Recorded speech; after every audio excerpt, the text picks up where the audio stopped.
All right. All right. Is it working? Is it working? Good, good. All right. Hi, everyone. Happy to see you here, especially at this late hour, the last slot on the conference, so really appreciate that.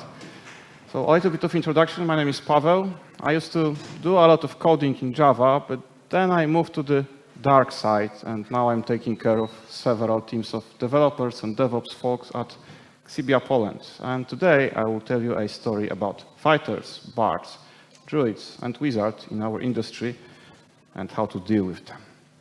All right, so our plan here kind of resembles the plan for the manual for the role-playing game. Who of you have played any role-playing games? Paper, computer? All right, so the bait worked. Good in the title. All right, so this is going to be a 3-pass presentation. We do 3 passes, okay? 3 times through all of those characters. So first, quick introduction, the first pass. Then we'll do a little bit of background. So sometimes in those manuals, it's called the mechanics. So I will explain why I have chosen those particular characters. Then we'll do a second pass. So a little bit more deep dive. Advantages, disadvantages, examples. And then when we are comfortable with our characters, we'll do a third pass. So the manual, the role-playing manual, how to play the game of communication.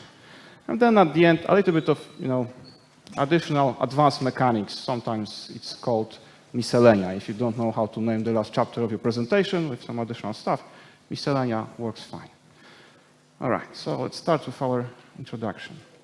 So first, disclaimer, I will be using names of colors interchangeably with the names of the classes. I will get to this why in a few minutes. So we'll start with our red fighter. The second disclaimer, in role-playing systems, we often have a set of attributes to describe our characters, right? So we have strength, agility, intelligence, perception, etc. And often a class is based on a certain attribute. So for fighter, it will be strength. Right? Fighters are strong. They like to get close in the rage. They want to hack and slash orcs and goblins on the battlefield and tasks in Jira and items in a backlog, stuff like this. They can do a lot. They can take a lot of damage. Then we have our yellow bards. Bards are based on charisma, right? They are a little bit of supporting characters. So they have this aura of morale, the spark of creativity, helping our team around. And they are also master communicators. They can get you whatever you want. They are the face of the team. Then we have our green druids. So they are based on perception, but also wisdom. They see stuff, the deep hidden stuff. They are also supporting characters, but more on the healer, protector side of stuff.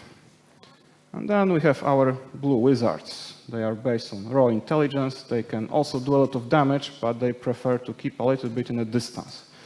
Right, I don't have a statistical data on that, but I believe that in our industry, this might be the relevant type. We'll see later.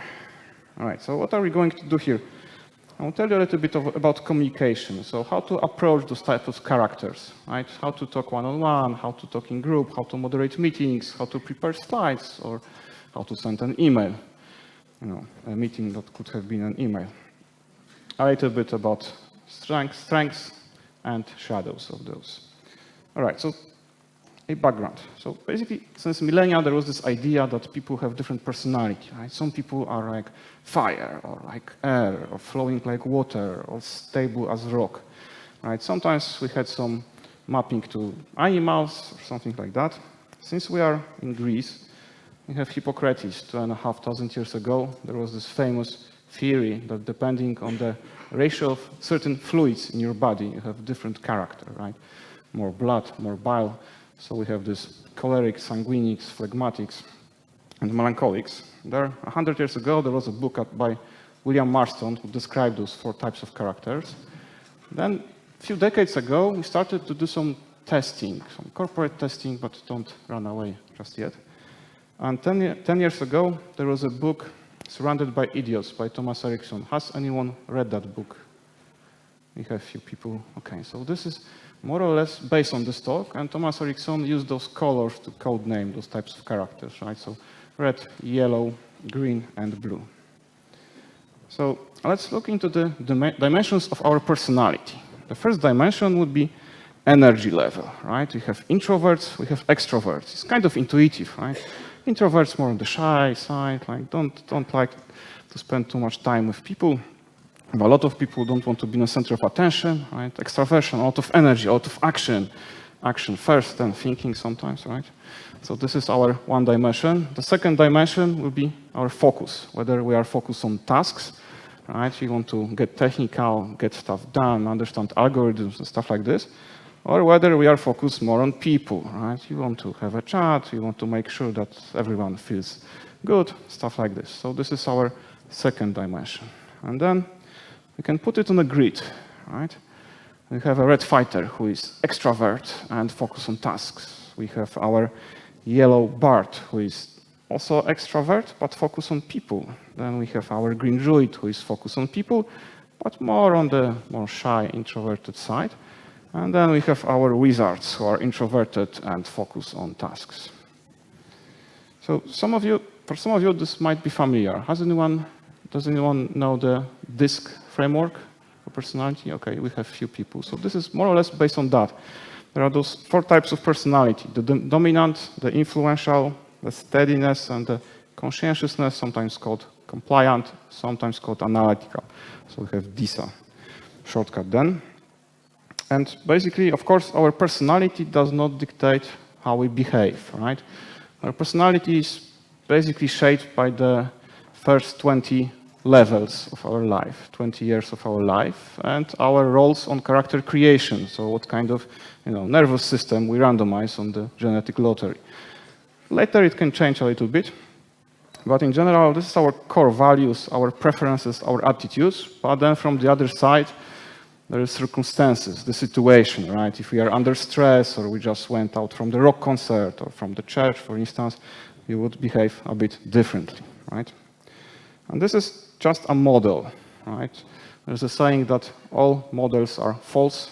Some of them are useful. We have a lot of models for personality with 4, 8, 16 types of personality with 5 fluid scales, the big 5. Also many other frameworks. This is like with role-playing game models, right? Systems. There are a lot of systems. We love some of them. We hate some of them. Depending who you ask, you will get a different list, right? So don't get very religious about this particular model. All right, so let's move to our deep dive. We start with our red fighter. So the dominant type, extrovert, focused on tasks.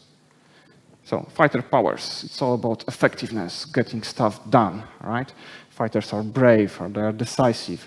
They can go and fight the dragon, or go and fight the CTO or CFO, whatever, right? Something like that. They are often very ambitious. There are some shadows to that. They are often stubborn, right? They have their way of doing stuff. If you have different idea how to do something, you are wrong, basically, right? And it's difficult to argue with them. They might be a little bit pushy, a little bit rough around the edges. When they charge into the battle, they can, trample their allies alongside. So they don't really care that much how anyone feels around them. Okay, with our industry in IT, we all know this, stereotype of a hero. We have a middle of a sprint, there comes one person and does half the work, half of the 1 week of the work for all people in just one night, pushes this force push into the production, right? And probably more or less it works. Maybe it's not very well tested. Maybe not all the corner cases are covered, stuff like this, but we have a hero, right? He did a lot of work, a lot of lines of code. If they use some library, some framework, they use stuff that will get the job done, basically. When we are in some kind of crisis situation, our production is on fire, right? Everyone is afraid to do something. Then the fighters comes in and can make a risky decision, execute some SQL or SQL, depending on your type query, right? And save the day, basically. So this type of hero, right? And risky stuff, risky deployments, production saving. If we are in an estimation situation, fighters will usually give you a lower estimate because they are quite sure that they can do stuff faster. They will probably do, but maybe it will not be perfect, right? All right, so examples from popular culture. Is there anyone who does not recognize any of those 6 characters? No pressure. All right. So we have Daenerys from Game of Thrones. Right? Daenerys, especially in the later seasons, is just focused on getting on the Iron Throne, and she can do everything to achieve that. We have Monica from Friends. Monica basically wants to have stuff done her way. When they are playing some basketball in the backyard or something, she just cares to win. She doesn't care if somebody gets hurt, break a leg or something like that. Right? It's not important. We have Gimli from Lord of the Rings. Right? They have the council at Elrond. They are trying to figure out what to do with the ring. Right? Cast it into the fire, do some magic. What Gimli does? Yeah, he just goes there and smashes the ring with an axe. So action first, right? It didn't work, but whatever. All right, we have Bernadette from the Big Bang Theory, a very small person with a powerful voice she's using to get what she wants. Right? We have Dwight from The Office, so he wants to be the assistant manager, not the assistant to the manager. Right? It's very important. Right? And we have Lord Vader. If Lord Vader doesn't approve of something, you know what happens, right? Dark side. So those are our examples of red fighters. Moving on to our yellow bards, the influential, extrovert, focus on people type, right? Superpowers, they're very optimistic. There is this aura of optimism, of morale. We can do this, we can do that. It'll be awesome, great, cool, right? There's the charm, the spark of creativity. They are master communicators. They can get you stuff done without even writing a line of code sometimes, which is quite useful. But they have some shadows, right? They tend to be focused on themselves, a little bit egoistic. They just suck all the air from the room, right? And also they like shiny new things, so they sometimes move to new projects, new stuff, new places in code. They just leave a mess behind that somebody has to clean up sometimes, right? Or examples in technology, so, shiny things, new projects, new library, like this, a new framework, JavaScript framework on the front end this week. We have to rewrite our front end. That's a great idea. Right? And the new projects, new microservice, something like that. Bart is already there. We lost him. Right? They don't like any routine, so writing the 10th endpoint on 10th piece of documentation is quite boring. But if you need anyone to be a voice of your team, right, to sell your team to the tribe or the other part of the company is to prepare a demo or something, to go to a conference booth and talk to people for 10 hours straight and give away some rubber ducks or something like that with a company logo. That's your person, right? And they are the interface for the team. So Bards will know everyone in the company, the HR, the admins, the DevOps, the front end, the back end. Right? They just spend a lot of time by the coffee machine in the canteen often. But they can get you some stuff done just with talking, maybe with sending one email, something like this, without writing a code, which is good, because no code, no bugs, right? That's nice. All right, so examples. You have Tyrion. Tyrion, at first, might seem like an intellectual, right? But on the other hand, we can always see him with a glass of wine in his hand. Right? He can talk to anyone, basically, whether this is a king on the throne, whether this is a chieftain of a huge tribe, or a half-wit guard, right, at the prison, and he can get what he wants, right? We have Chandler, who is this comic relief with friends, right? We have Pippin, who is like a kind of this bard in Lord of the Rings, right? And there's also a little bit of comic relief sometimes. We have Penny, who has a lot of charm, and she can get what she wants just by using her charisma, right? We have Michael, who has a lot of ideas, this people energy, not necessarily good ideas, right? But he has a lot of energy. And we have Han, who is like a classic swashbuckler, so he often gets in trouble, but he's able to talk himself out of those troubles as well, right? So those are our yellow bards examples. Moving on to our green druids. So the stability, the introversion, the focus on people and other living things. So superpowers, shape-shifting, of course, into bear or werewolf or what have you. Right? But aside from that, druids are like the most reliable, the most stable team members. Right? They are very supporting of other team members. They are helping, they are protecting, they are very observant. They see just under the surface what's really going on. And they are great at conflict resolutions and detecting conflicts. So this might seem like a very positive character, right? But there are some shadows to that. So they are often quite stubborn. but not like fighters. Fighters are stubborn because they are right? And Druids are stubborn because we are always doing this, like for 10 years. Why change it? It's safe, it's known, it's stable. You just leave it like that.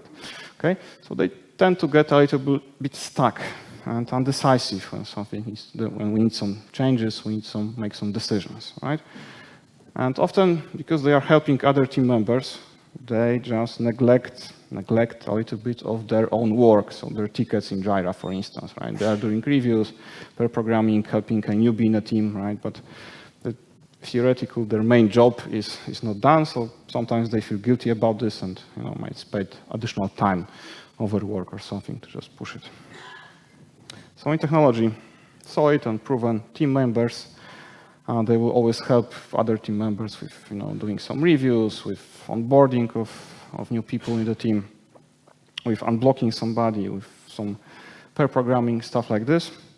And if we are in some estimation situation, they will probably give you a higher estimate, just to be sure. Right? No surprises here. Let's give a higher estimation. Will be good. Right. Examples. We have Jon Snow from Game of Thrones. Right? Jon Snow is the man of honor. He takes care about his men always. We have Rachel. Rachel is like the opposite of Monica, basically. You can often notice that in TV shows with ensemble casts, you have all these types of personality because it creates conflict, right? And the conflict, the opposite is actually put in the same apartment because it's more interesting then. We have Frodo, who is also, stable and focused, and he wants to get this ring to the Mount Doom, right? We have Leonard in Big Bang Theory. Big Bang Theory in general is a bit skewed towards this wizard, blue wizard type, right? This is the series about nerds, basically, or geeks. But Leonard is like the most, let's say, normal person in this group. He's like the social glue, despite what Sheldon says, right? The Leonard is probably the social glue of this group. We have Pam, like this good spirit in the office on the reception, and Luke Skywalker, the protagonist, the light side of the Force in Star Wars, right? So our druids, let's move on to our wizards. Let's hope I don't spill it on my laptop. It did happen once. So conscientiousness being order in general, compliance, order, introversion, and focus on tasks. So superpowers of wizards, they have this analytical approach. They are precise, methodical, diligent. They see all the possibilities. They know where stuff can go wrong, and they are always prepared, right? The wizard is always prepared, never late, always on time. There are some shadows, of course, right? Wizard might seem to be a little bit emotionally cold, like a bit rigid. They are killjoys. So what does it mean? Let's imagine you have a Bard, right? The Bard has an idea. Okay, guys, let's do this feature. We'll do this screen. There will be pop-up, 2 buttons, red and the green one. The user will click it. The email will be sent. We'll create an event. It will be in database here. Okay, great. Let's do this. It will be awesome. And then wizard comes and have you thought about GDPR? We cannot store the credit card number in this database. It won't work, right? And all the joy is basically killed. Right? So wizards are perfectionists. They will create a perfect system, but it will come at a price. And so in technology, great people to do a research if you want to compare some frameworks, for instance, or whether we need to write our own framework, for instance, because none of the frameworks out there will work for us. If we need to analyze some process, some corner cases, like QA and test people are great, wizards are great QA and testers because they see all the possibilities where something can go wrong, right? They see all the options. Also wizards, development, developers do all this interesting stuff and then move on, and wizards sometimes are more interested in this other stuff like compliance, testing, right? All the non-functional requirements. So wizards will think about all of that. That is maybe not the sexiest parts of software development sometimes, right? Examples. So we have Varys, the Lord of Whispers, who stays in the shadows, in the background, code calculating. we have Ross, the classic scientist, right? There's a great scene between Ross and Phoebe when they are arguing about theories of creationism and evolution, right? And Phoebe is like, yeah, everyone can have their own theory. You can choose your theory. It's good. It's okay. And Ross is like, what? It's not a theory. It's a fact. Evolution is a fact, right? And he proceeds to, protect this world of facts and truth for him, right? So wizards are kind of attached to this data facts, and they will stand up for it instead of good relation, for instance, right? We have a switch of the universe. So there is Hermione, the classic, know-it-all in the first row. We have Sheldon, the classic mad scientist, right? So brilliant physicist, but has no idea how to deal with people. We have Angela, who is a little bit, she's an accountant. She's a little bit distant, cold. People don't really like to work with her that much. And we have C3PO, who can calculate a probability of hitting the meteorite when you're going through the meteorite field, right? But it doesn't really help a lot people that are in the spaceship at this very moment. So this is a robot, but robots can have personality, right? All right, so we know our characters. We did our second pass. So let's do our third pass. So how to play the game, the role-playing manual. Starting with our fighter, right? So fighters want to get stuff done, right? They are about being effective, to the point, keeping it short. If you have a long meeting planned, maybe you don't need a fighter for the whole meeting. Maybe just get the fighter for first 15 minutes, discuss the stuff that has to be discussed, and then let him go to hack orcs and goblins on the Gyra or whatever, right? So keep it short, have an agenda. Every meeting, every email, whatever, should have a purpose, some meaning, right? We are doing some business here, right? I should avoid all kinds of, grand visions, additional data, a lot of Excel files, stuff like this. It doesn't really work very well. You need to be short, on point, quick agenda, right? All kind of checklists work well, where you can mark that something is done, move it to the right. Okay, this is good. Fighters don't like wasting resources, whether this is their time or, cloud resources or stuff like this. If you have discussion with a fighter, this is difficult sometimes. They have their own way of doing stuff. If you're getting into argument, you need to, feel this moment when you should have back off, right? Because there is no point at later stage. But maybe not at the very beginning, because then you might appear like, you might lose some respect in the eyes of the fighter if you just agree to everything the fighter says. And also be prepared that decisions will be made quickly, right? So sometimes you go to a fighter just to get an opinion, but you come out with a commit to production, for instance, right? Or a ticket for admins, or a person fired. Yeah, so be careful about that. So those are our fighters. About our bards. So with bards, it's different. Bards need to spend a lot of time, on small talk. They are interesting, what's happening with your dog, with your cat, with your children, etc. They want to talk to you. They want to have a relation. About energy, this is a general tip. Try to match the energy level of your speaker, right? If you're an introvert, you're speaking to extrovert, try to, maybe add a little bit more energy. If you're extrovert, speaking to introvert, maybe just, shut up for a moment and listen, right? So it's difficult to meet in the middle, especially if you are far away on those scales, but you can just try to get a little bit closer, and it will be helpful. Right? With bards, maybe, algorithms, logic, with decision making, it's not the best always. Sometimes it's more based on the emotions, right? So if you need a decision from Bard, you can just, look them into the eye and ask, how do you feel about this? What's your gut feeling, right? Then it might resonate a little bit better. Right? It's the opposite with fighters, so all kinds of, overviews. We have this plan for 5 years, it will be awesome, we'll be leaders of the world, etc. Let's do this, right? So grand visions, poetic visions, they prefer to have fun at work, like chill, fun and relaxed atmosphere works quite good. They like to feel important, not necessarily decision-making important, but they like to be, they like to sit at the table where something is discussed. And they are often your shining stars, so basically let them shine, let them do their thing. All right, so we had our Bards, moving on to our Druids.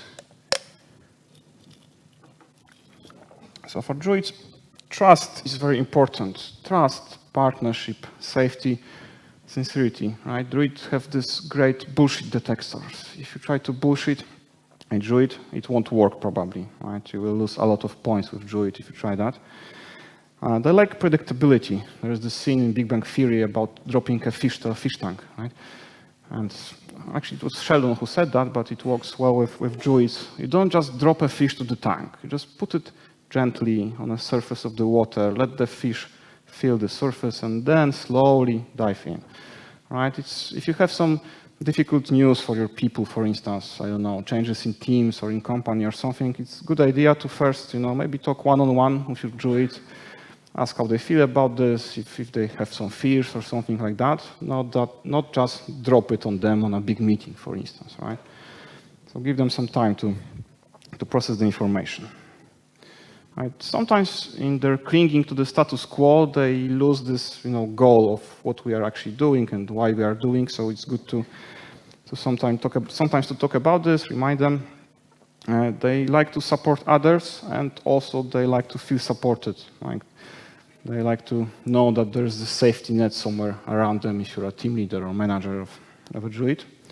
Sometimes they need help with decision making because they get a little bit stuck, but don't push them too hard. Just discuss, ask what are their reservations, what are their fears, stuff like this, and it will help them.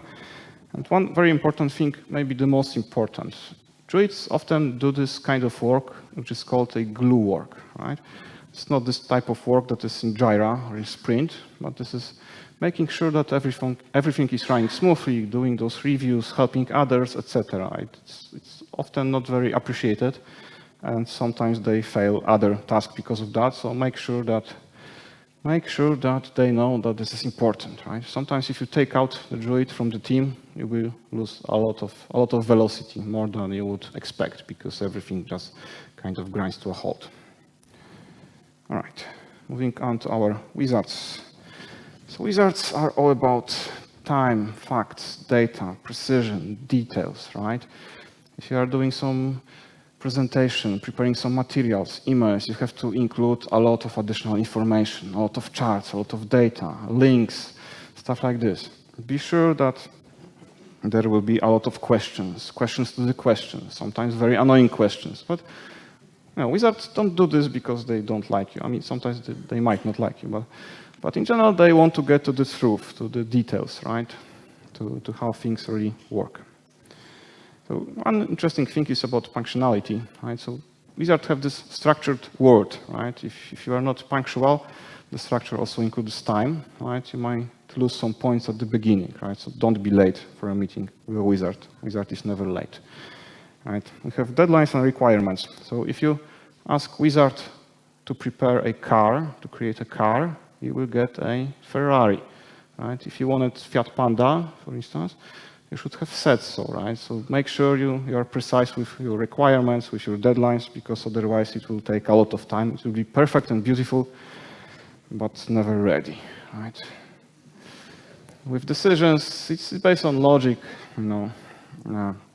algorithms and logic. So basically just discuss with them, ask questions, answer questions, and you will arrive at some decision without the time pressure. And also about moderation, sometimes you have a lot of loud people in a room, some bards, so there might be a wizard who has something wise to say, so make sure from time to time to say, hey, Gandalf, what do you think about this, right? And then Gandalf will tell you probably some important things that you might have otherwise missed. So a little bit of moderation is good. All right. We had our third pass. So moving on to the advanced concepts. So by that time, you might have an idea which type are you, right? Or which type are some of your friends or colleagues. Or this might be the opposite. You have no idea. It doesn't fit. You are somehow in between, right? And both are good. Now we have this idea of specialization or subclasses in role-playing games, right? And you can have fighters that have this type of specialization or different type of specialization, And also, everyone is unique in their own way. Everyone is different. Aside from that, we have multi-classing. And in fact, Erikson in his book mentions that most people have two types, right? 80% of people have two classes. One is more prominent, the second maybe not. Some people have three classes. It's quite rare for people to have just one straight, very, bold type. You might ask if you can have 4 classes. No, that's cheating. It's not allowed.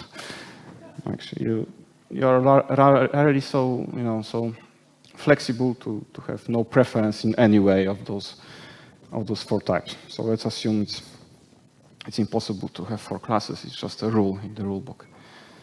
Right. So some types works well together because they have in similar places on one of those scales, right? So, for instance, if you have wizards and fighters, they are on the similar place in the approach. They are focused on tasks, so they might work well together.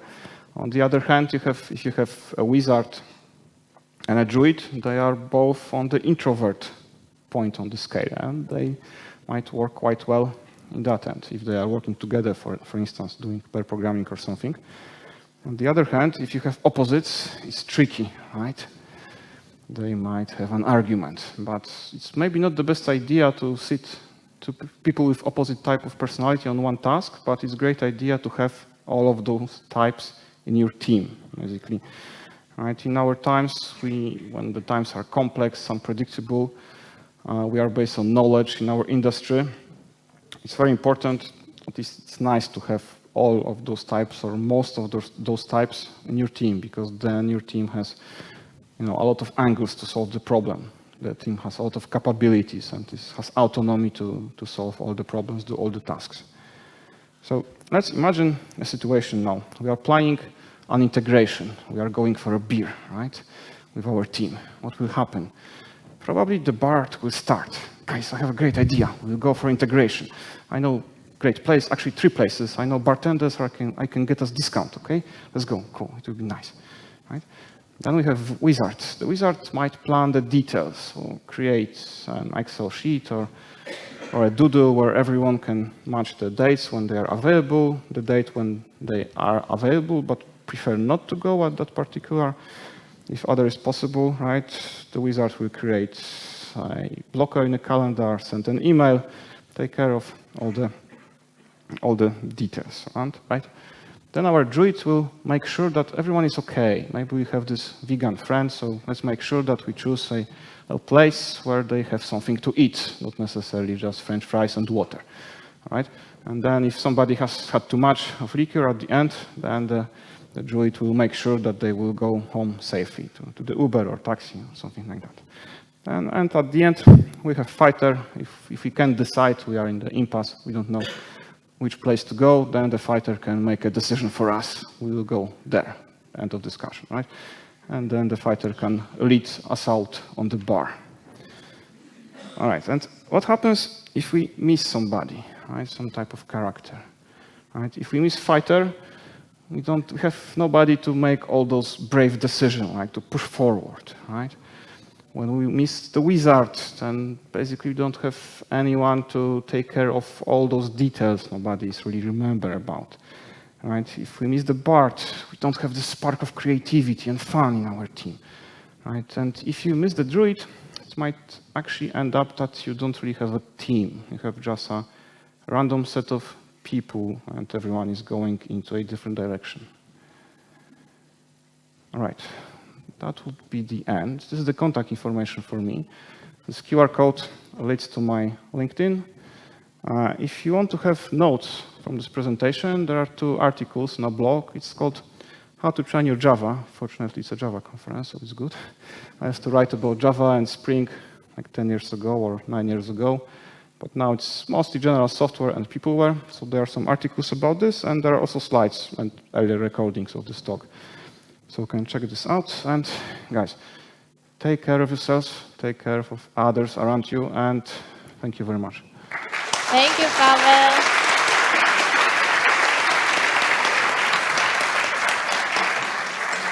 Do we have questions? So, we still have time for questions. Do we have any questions? Please raise your hand that I can see you. Everyone wants to go for a beer, I understand that. To the bar, yes. Yeah, hi. I've got a question if you have any tips regarding how to know what type are you. Any tests or something like that? Well, observation is a good idea. There are some tests on the internet. I just randomly put a disc personality test, found 3 of them, average on them, and kind of tried to find out my type. Okay, and how do you look for them? Any names or? Just the disc, Disc, the acronym disc, it's on one of the slides. Dominance, influence, stable, compliant, disc. Okay, thank you. Which one do you think you are? Hard to say. I would say something between 3. Not the fighter, definitely. All right. Not a all right. fighter. Thank you. So, out of the curiosity, how many fighters do we have here? Please raise your hand. Oh, I have some all right, fighters. all right. How many wizards do we have here? Oh. All right. How many bards? Bravo. And how many druids? Should have taken pictures to have statistics. You need That's to all right. start counting them down. It's okay. And how many do you think that you have a combination of 2? Should be 80%, you know. I don't accept any other outcome.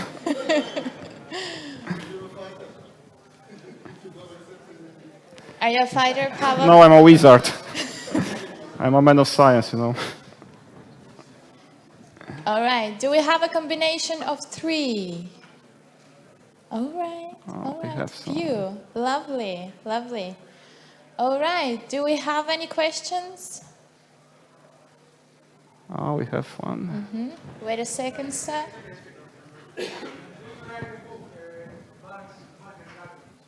Sorry?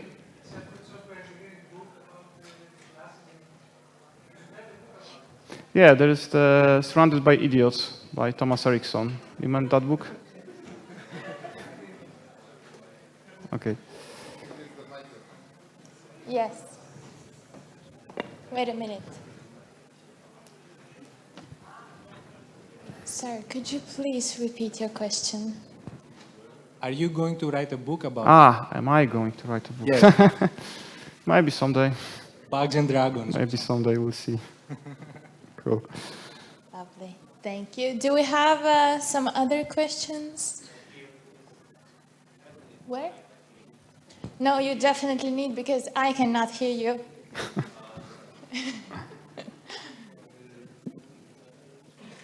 So it's actually a follow-up question. I was asking that this could be a really good icebreaker, you know, and I really enjoy the presentation. I'm wondering if we can have access to these properties, identifying the characters.